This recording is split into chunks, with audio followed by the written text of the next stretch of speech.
Welcome to episode 183 of Broad Street Hustle. I'm your host, Tommy Nanny, on this Thanksgiving Eve. Most people may be out and about. As you got older, you don't really do that. You do podcasts, and that's what we're doing tonight. We're covering Eagles recap, Eagles preview, and we'll go through our picks to get you ready for Thanksgiving tomorrow. Maybe we'll have some picks for tomorrow. I don't know. We'll see when we get through the picks. Let's go around the room. Who do we have? As always, Jason Sayetta. Hey, Tom, what's going on? Jason, what's going on? And Jimmy the Chalk. Yeah, I don't think we appeal to the going out on Thanksgiving Eve demographic anymore. So, It's been a while. yeah. It's been a while. And as always, tonight's episode is brought to you by Giovannina's Pizza. You tried the rest? I'll go ahead and try the best. All right, let's jump right into it. Eagles recap, Eagles Dallas on Sunday. Eagles jump up to a big 21-0 lead. They're up 21-7 at half. And they wound up losing the game 27-24. Didn't score a point for 42 minutes. I think it was 24-21, wasn't it? Or am I wrong? 24-21. Oh, 24-21? Yeah. Oh, my God. I wrote the wrong score. 24. You're better off not writing the score down. 24. I wrote it down, too. 24-21. Yeah, that's right. They didn't score another point. Score, yeah. Yeah. It was like 42 minutes. They didn't score a point. Couple big penalties have really cost the Eagles, 14 penalties in all. Some were not penalties, but most were. A lot of pre-snap penalties. Big drop by Baum on interception. Nobody wants to talk about it because he's the man. Everybody loves him. But I can't believe that you're saying that because I have a line about the game. They lost the game. I have it noted as well. He has quietly not been that good this year. I mean, that was the game right there. They were 21-7 at the time. You pick it off their midfield. But regardless, I mean, the offense was just atrocious. Penalties were bad. Saquon Barkley looks like half the player he was. The offensive line looks terrible. I mean, I'm on the point where, too, like, Juergens, like, these guys ain't healthy. They shouldn't play. I don't, like, Juergens was terrible. Terrible. He missed blocks immediately. So it was just a comedy of errors that caused them to blow a 21-0 lead, and eventually lose the game 24-21. So it brings us to where we are today, where we're, the Eagles are now 8-3, still have a pretty big stranglehold on the division, but I mean, there's cracks, but the whole league has cracks. So we'll say, Jason, take us through the game. Yeah, I mean, like you mentioned, the first half, I thought Dallas was really bad in the first half. Like they were committed. 21-0 was kind of like souped up a little bit, right? With the Eagles, they had the fake block punt that didn't really happen, penalty, or, the block punt, whatever. Punt. That kind of that hurt Dallas. They got the first drive started at the 50-yard line. I mean, like there was, yeah. So then Ertz looked good in the first half. I mean, it was kind of similar to the way the first game played out. And, I was like, I don't know what Eberflus, how he prepares for the Eagles before pregame, but then at halftime or whatever he does in the second half, it worked. So, yes, he made adjustments that the Eagles didn't. Barkley definitely had some issues. He does not look the same. The offensive line, it's a combination of both. The offensive line is not good this year. Like they're not even mediocre. They're not good. They miss blocks like immediately. Well, it's like off the ball. Yeah, the missed blocks are bad. And then I don't know if you guys realize it, and I didn't until I listen to Greg Cosell every week because he watches every play and he knows the game as good as anyone. Did you guys realize that they got a guy chipping for Mailata, like almost like? I think he said this is the first week they did it because he didn't notice it, but I mean that was something listening to him to mention it, that was a first, but obviously. The coaching staff telling you that they didn't trust him in one-on-one against some of the defenders. Well, he's alluded to, like, I think he has like pretty major injuries that isn't like publicized. Like, he hasn't been. So I think he's been hampered. I mean, my point is like, maybe Dickerson, but other than Dickerson, like nobody's playing well on the offensive line. Like they have major issues there. CeeDee Lamb, I have to bring him up. Like I don't know if he just like is a losing player against the Eagles or like he's just a losing player, but like he has been awful in both Eagles games this year. Like dropping big passes that should be caught, and I don't know about him. I mean, he dropped that one in the end zone. It looked like he kind of blamed Dak too. I don't know if he was blaming Dak or he's just saying it was me again. I don't know what I looked like he was like pointing to tell him to throw it higher. Well, right through his arms. I don't know. His eye. I had the line written down. Bone, however you say his name. Quietly not great this year. He's not having a great year. The defense got gashed in the second half, right? Run and pass, right? You know, Blankenship got hurt. So that kind of hurt him when he got knocked out. Makuba now is out. That's going to be a problem, right? That's going to wind up being an issue. And then the 3rd and 2 play at the end of the game, you know, I hear all kinds of bad opinions about it and all. I thought Dallas defended it pretty well, but my point is you need a quarterback on a play like that. It's a quick hitter that you need to throw in anticipation, and you don't have a quarterback that's going to do that. So that's always going to be a problem. That is going to be a problem, right? Play calling and this and that. I don't want to hear play calling. The subtleties of the position are Hurts dropped back and stared at A.J. Brown. Waited for A.J. Brown to make his cut. He made his cut. He wasn't open. He just used a second and a half staring at one player. Yeah, now he has no ability to trouble. Snap. Meanwhile, Dallas Goedert is wide open in the middle of the field, but he never gets to Goedert.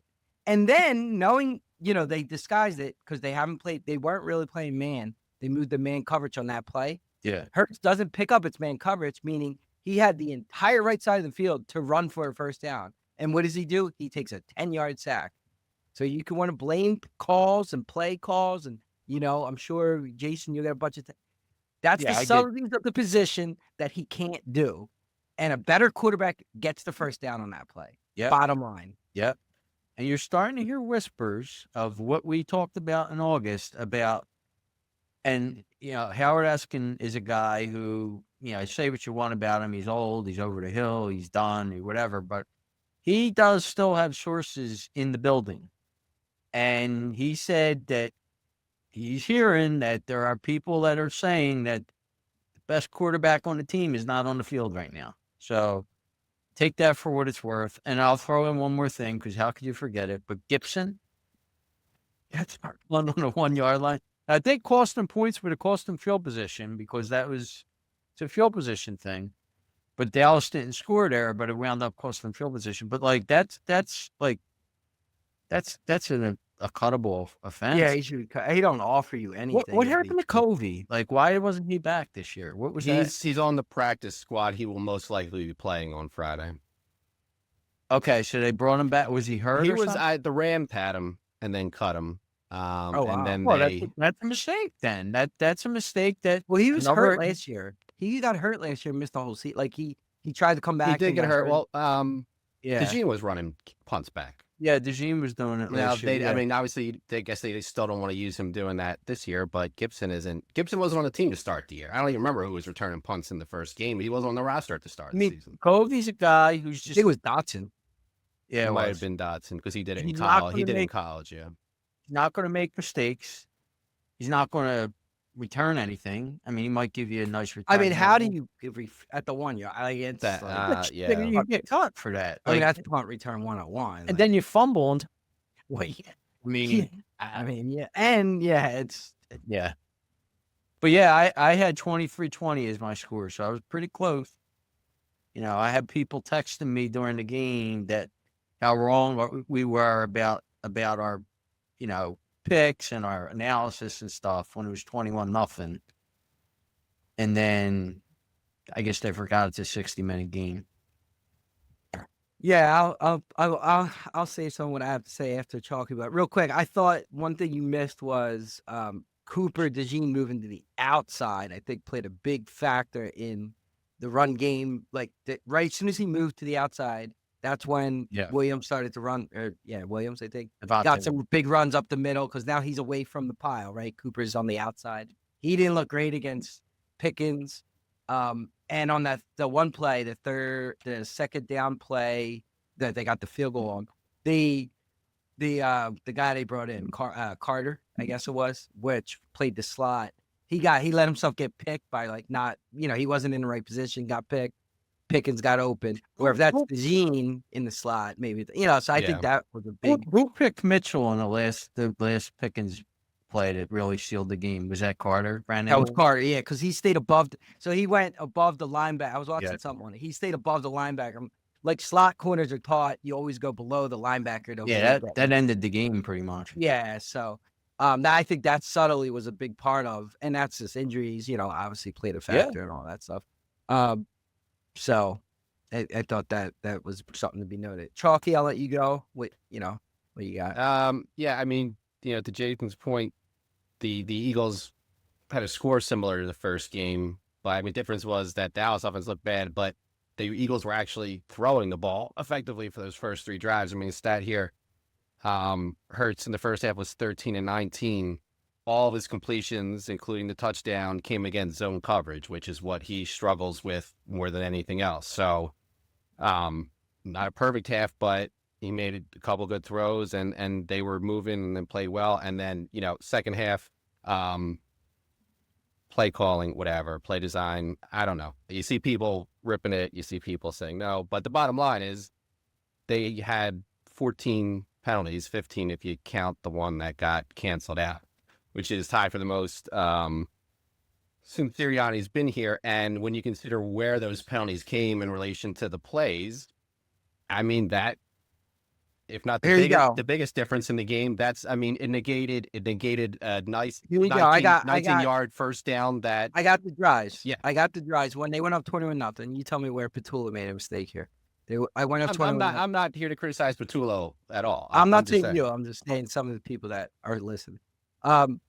First drive, they were at 3rd and 2. They false started. Became 3rd and 7. That's Petula's fault.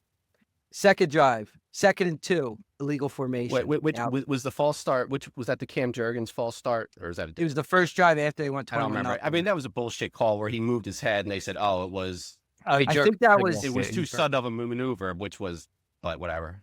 Second drive, 2nd and 2, illegal formation. Now it's 2nd and 7. They didn't convert. Third drive, easy. There's an easy 5-yard out route that Brown ran. Hurts threw it 85 feet over his head. That should have been an easy pitch and catch. They don't get the first down. That was after Barkley ran to make it 2nd and 5. Fourth drive, 2 bad runs, and then the third play was bad. Fine. Barkley didn't do anything. That was not great. Big.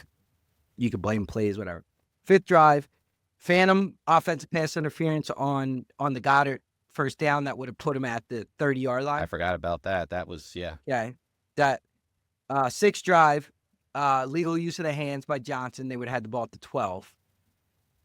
Seventh drive, Barkley has an easy first down. He decides to cut and completely falls down. And then the 3rd and 2 play, you saw what happened. So it was penalties and mistakes. Yeah. It had nothing to do with plays and coaching.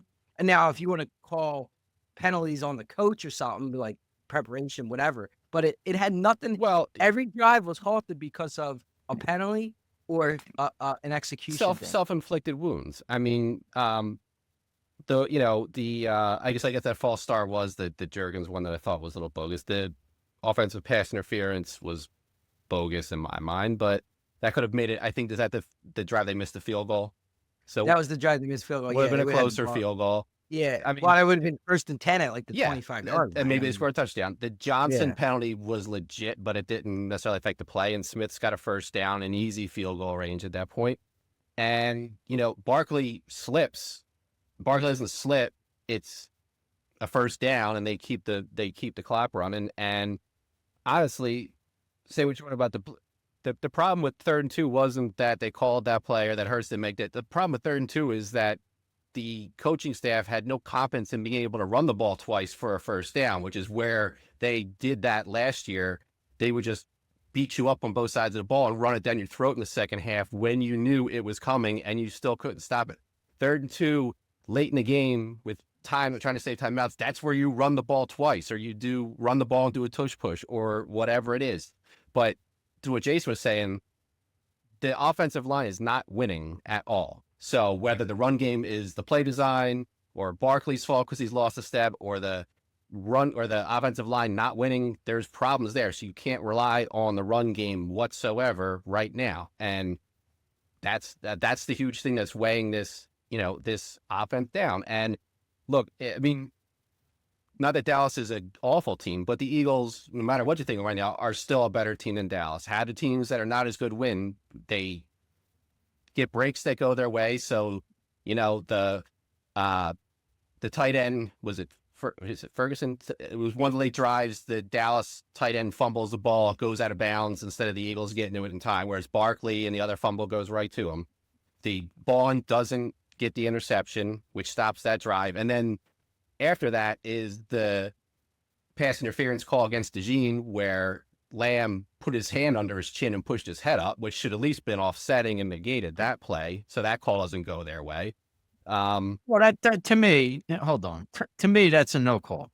Either way, just like the penalty against the Giants game where they called the offensive pass. That's hand fighting. That shouldn't have been a penalty on DeJean, but it shouldn't have been a penalty on Lamb either. You can't put your hand under somebody's chin and push his face up. They're hand fighting. Hand fighting, that's smack him in the face. I'm not saying DeJean's penalty wasn't. If there should have been one penalty, it should have been on Lamb, or it should have been offsetting. I think. I don't think that's not. I think hand fighting is hands, not face. There's two different body parts, but okay. So I mean, and just one other stat that I saw before the game, it didn't end up playing out because they ended up even on turnovers.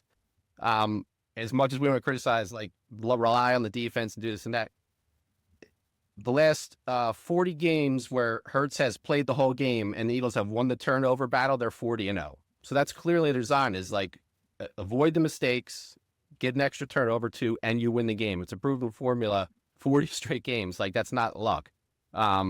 And the 2 turnovers didn't directly lead to points, but the Barkley fumble took points off the board potentially because that was field goal range already.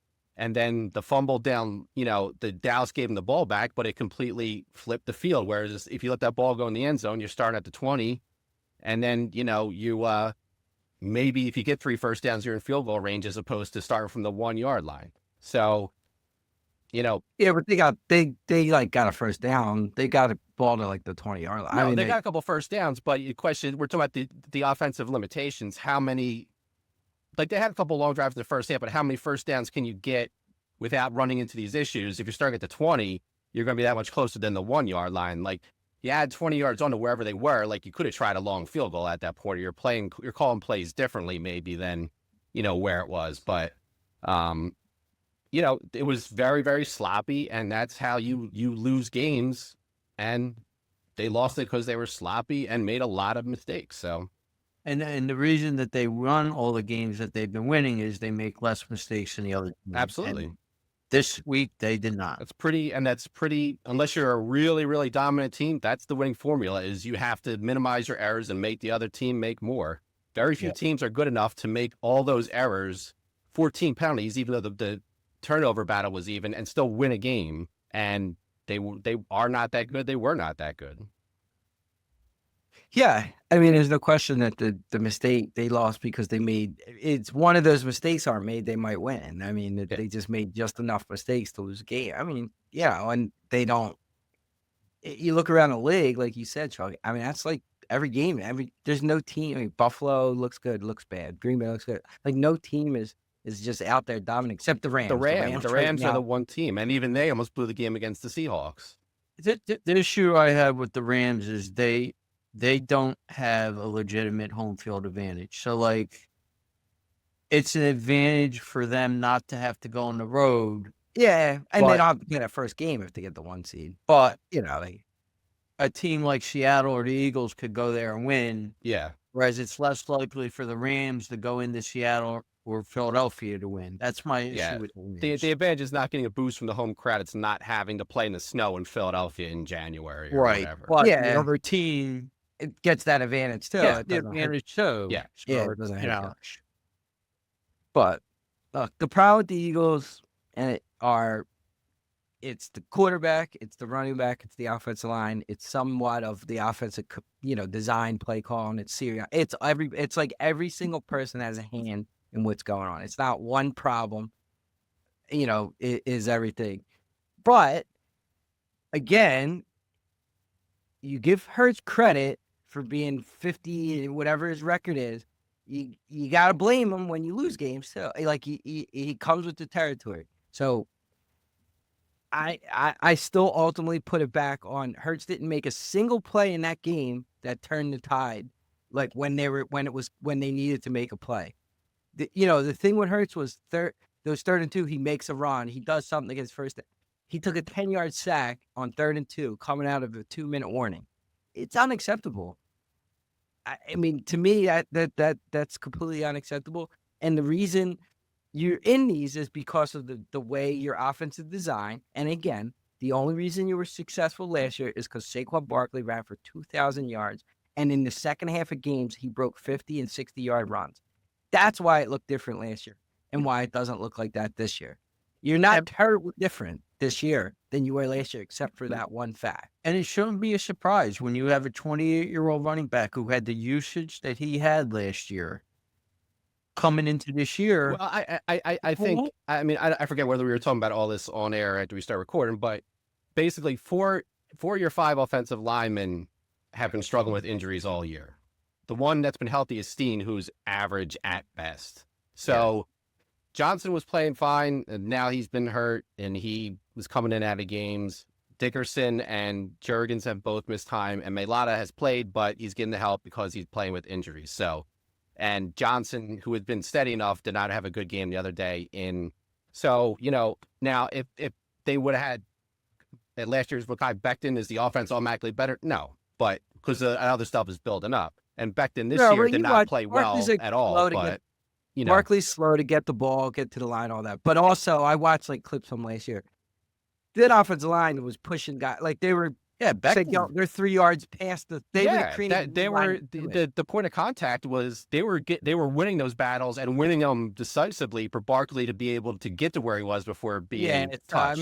Look at how many plays where he had a 60-yard touchdown where they don't get close to touching him. That's not him running through the hole fast. That's because they open big holes and he's fast. But some of it is teams decided the Eagles aren't going to run beat us, and they're going to play. They face more of those 5, 6, 7-man front, and they force Hurts to consistently be able to pass.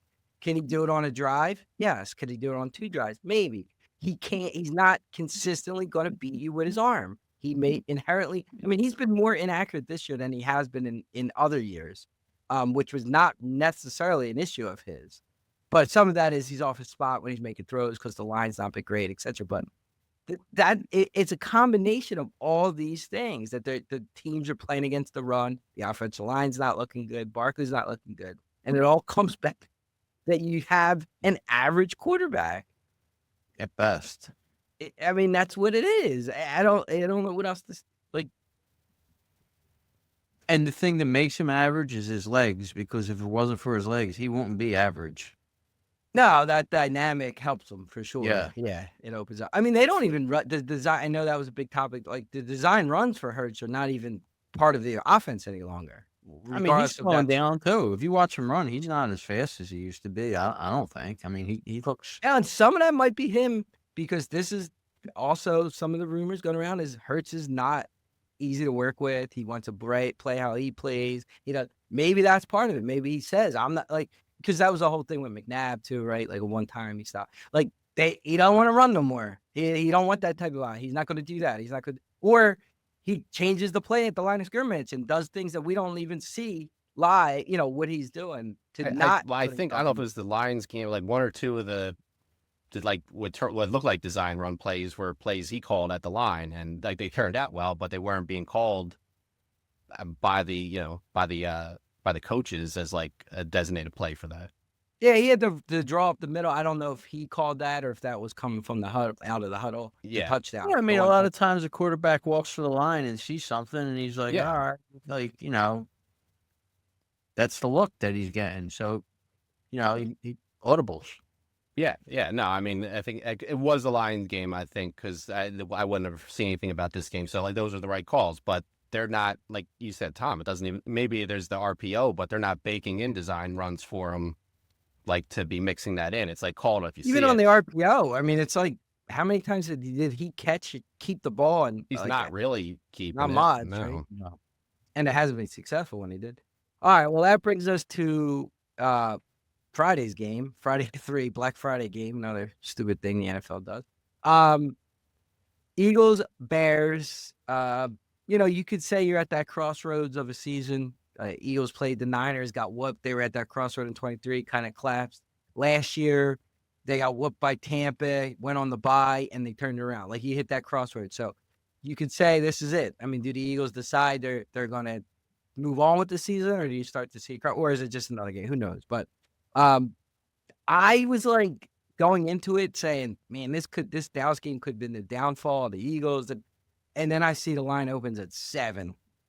And I quickly said, Eagles ain't losing this game. Jason, what do you think? Yeah, I mean, I'll start out by saying I'm sorry. The Bears are the most fraudulent team I've ever seen. Do you know that they have a negative point differential? Yeah, 5 games were won on the last possession or something like that, I think.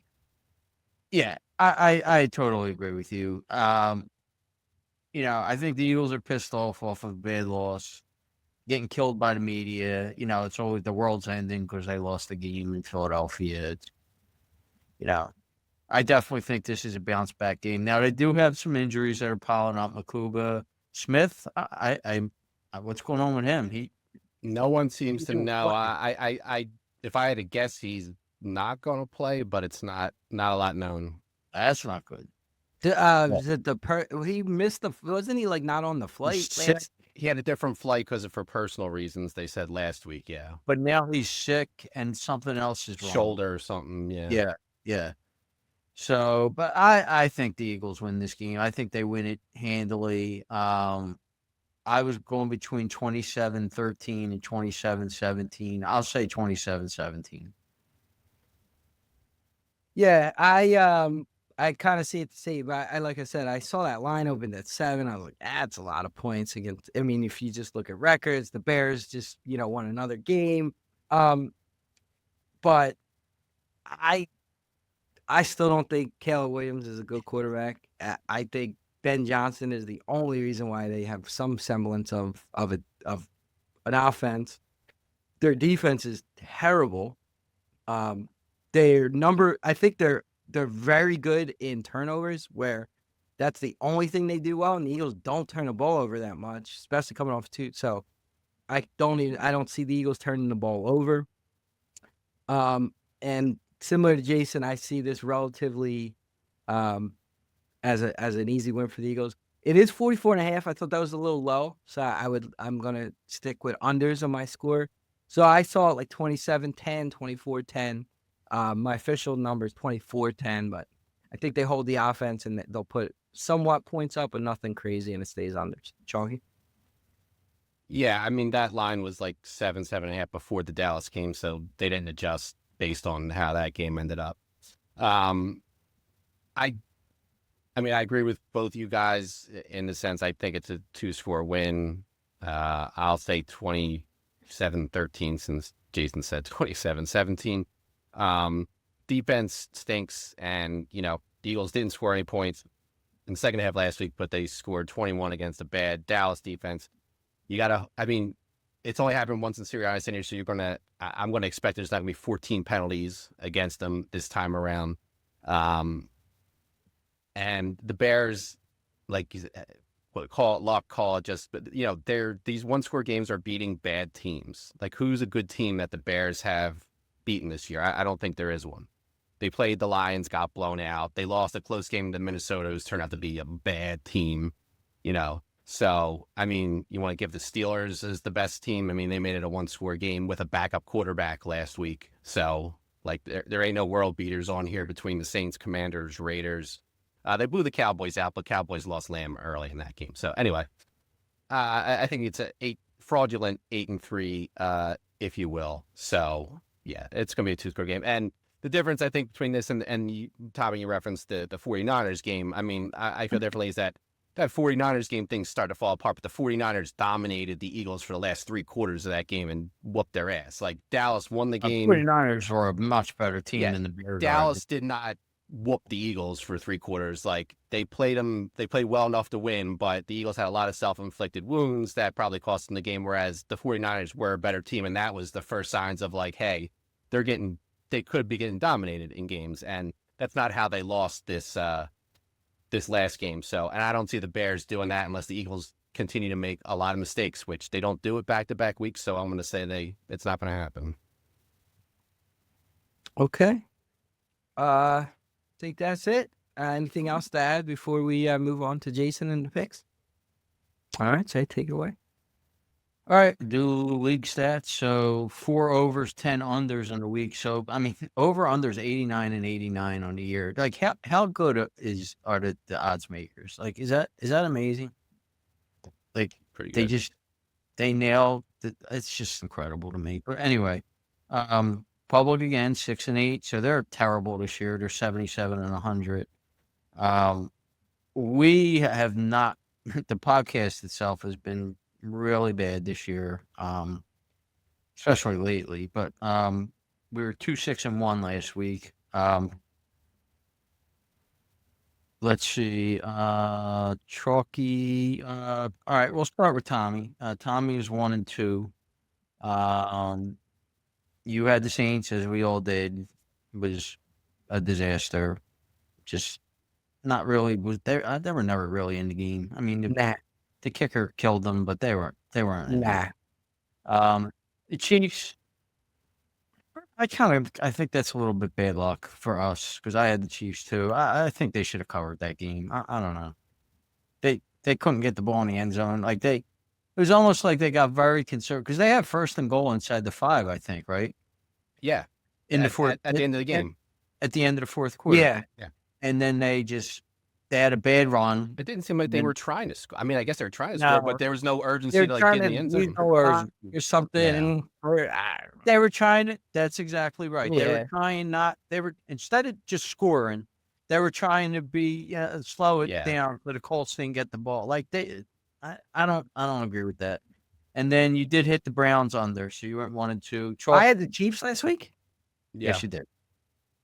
Yeah, I honest to God didn't know that. Really? Yeah. Chalky, you went 1-2. You again lost your best bet with the Saints. We all had them. You had the Raiders, who I actually kind of like too. I mean, they are the worst team in the league. Yeah. The Raiders. Let's. They just fired Chip Kelly. Yeah, they need to do more than just fire Chip Kelly. But you did have the Rams who blew the doors off of Tampa Bay. So I went 0-2-1. I had the Saints. We already talked about that. Push with the Cardinals. I mean, I don't know how they didn't win that game. There were another one at the end of the game. They had the ball late, and then they just settled for a field goal to send it to overtime. Lawrence tried to give him the game multiple times. He's so bad. And they couldn't take it. So bad. And then I had the Chiefs too. The Rally Monkey also went 1-2. He lost his best bet with the Raiders. He lost with the Lions. Oh no. The Rally Monkey went 0-2-1 because he had the Cardinals and they pushed. So I'm wrong on that. But he went 0-2-1. For the year, Tommy, you are 19-17. You're the only profitable one. You're $45 profit, 53% win, 1% ROI.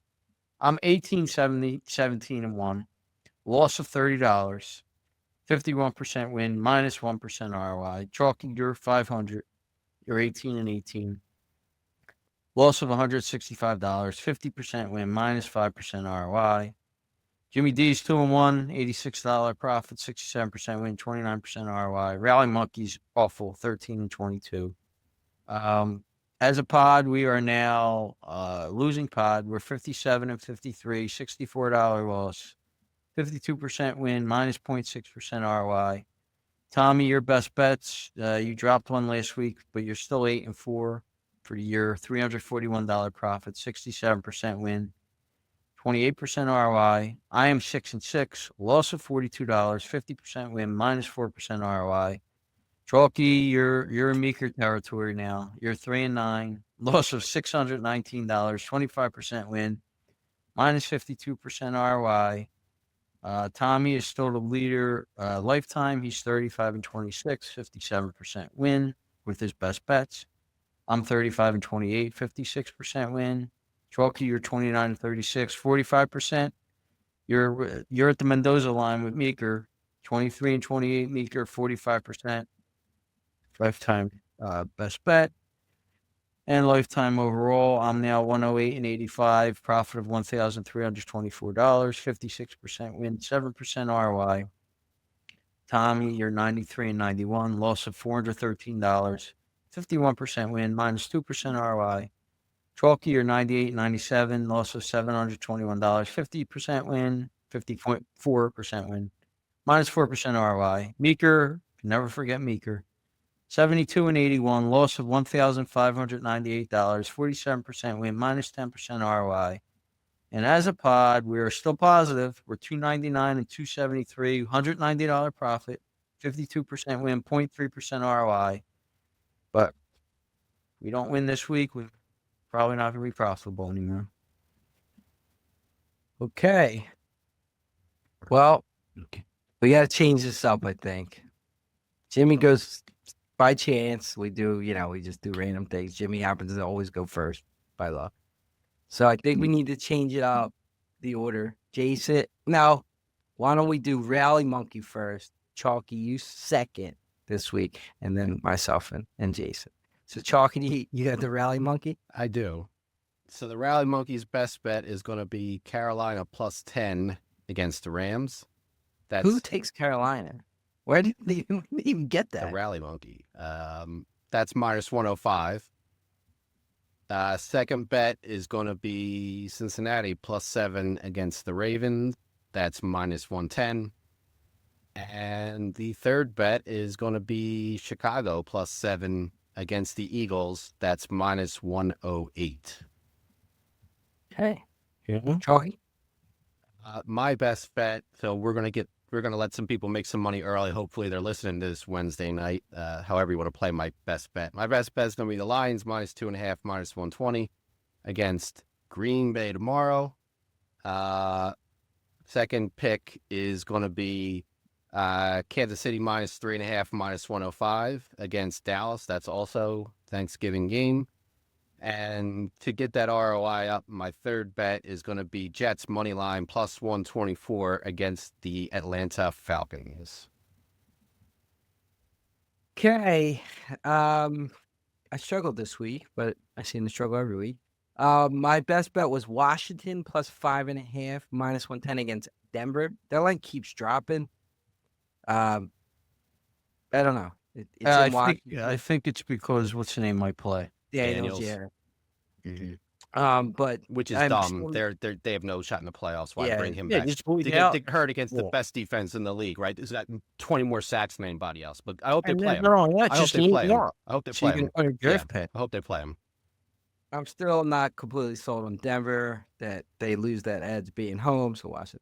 I like Seattle minus 11.5, minus 115 against Minnesota. Right now the public's like big on the dog. I mean, McCarthy is terrible. He's out. What's that juice? Oh, he's not playing. He's out. 110. Who the heck's their quarterback? 11.5, 110. I think he's out. Rosmer. Yeah. That was my fourth game. I didn't play it because it's the backup quarterback, and sometimes that juices him up. But yeah, the guy we never heard of before is playing Rosmer. Thanks. And then my last pick is actually Green Bay plus 2.5, plus 100. That's what I had. Yeah. So a little action for tomorrow as well. Jason? All right, so I got some picks we're going to have to hold our nose and just pray for. So my best bet's going to be the Titans plus 6.5, minus 112. this is an anti-Jaguars pick. I think they're a fraud of a team, total fraud. Titans actually didn't play bad last week against Seattle. I don't know. I think they could win this game outright. I'm not gonna use that as my pick. I'm gonna take the 6.5, but that's my best bet. My second hold the nose pick is the Jets plus 2.5 minus 102. I know Chalky, you have them to win money line. I'm not going to do money line. I'm going to take the points. Another fraud team is the Falcons. Are they going to win 2 games in a row on the road with Cousins as your quarterback? And London probably not playing. Probably out, yeah. I'll take my chances with the Jets. My third pick's going to be the Colts, minus 4.5, minus 110. 105. It's minus 105 now. Yeah, 4.5, 105. Yeah, I think they bounced back this week. They didn't play bad against the Chiefs. I mean, they were right in the game overtime, obviously. So, and Houston's going to get Stroud back. Maybe Stroud is a little rusty. I don't know. I mean, having not played. And then, sometimes the starters kind of let up when the starting quarterback's coming back. And I don't know. I just think the Colts are a better team. So I'll take the Colts here. Yeah, I knocked them out to put Green Bay just to have, but that was that game tomorrow. I have no idea. Yeah. The line's suspicious. They were my fifth team. The Colts. I do like the Chiefs. Of the 5 games. You had the Chiefs. I like the Chiefs too. I had no idea in that Green Bay Detroit game. I mean, the line was shaky. The betting's been fairly even, and I just looked at it. Okay, Detroit should have lost against the Giants. They didn't. Like, they need this win to win the division because they already lost to Green Bay, and I just figured they'll cover. But I just don't think the lines are all that good. I mean, honestly, I agree. I don't think Green Bay is. So the 2.5 does seem low with it being in Detroit. But and it might get some juice for Ragnow playing. Detroit's defense is atrocious. I don't think Green Bay's that good. I don't think them that good. No, I just thought it was low. I thought that line under the line's shady. The line's shady. Yeah. Okay. Episode 183 of Broadsheet Hustle. Enjoy the holiday, and we'll catch you next week. I think we got some baseball maybe finally back a little bit to talk about at our regular time, date and time.